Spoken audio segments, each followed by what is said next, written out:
नमस्कार।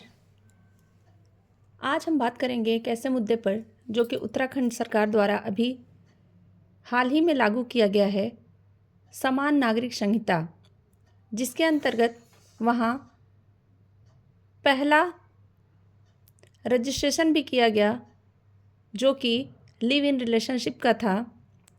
उसी के तहत अन्य राज्यों में भी इस तरफ ध्यान दिया गया कि समान नागरिक संहिता को लागू किया जाए।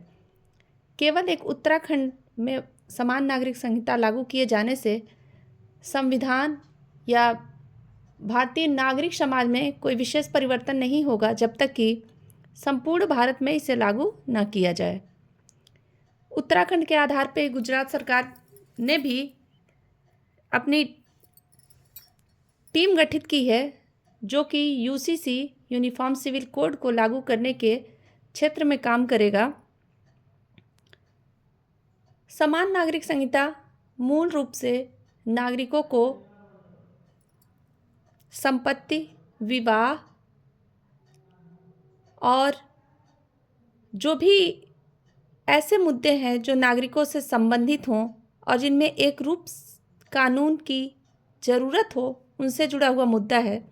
संविधान के अनुच्छेद 44 के तहत कमज़ोर समूहों के खिलाफ भेदभाव को दूर करने के लिए एक ऐसी समान व्यवस्था की बात कही गई जो सभी वर्गों, जातियों, धर्मों, पंथों के लिए समान रूप से लागू हो सके।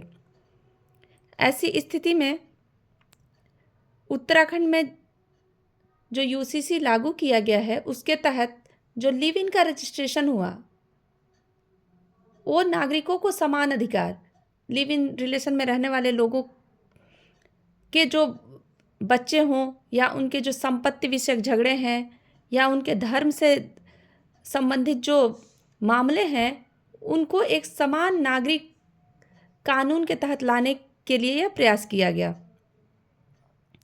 इसके साथ ही साथ यूसीसी मुख्य रूप से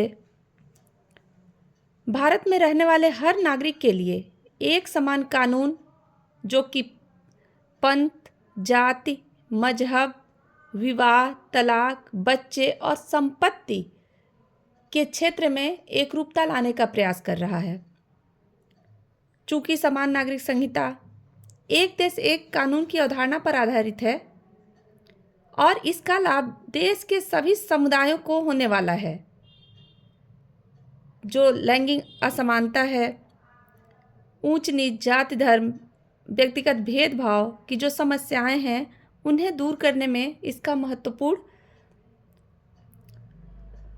प्रयास सार्थक हो सकता है यदि सभी राज्य इसे लागू करें।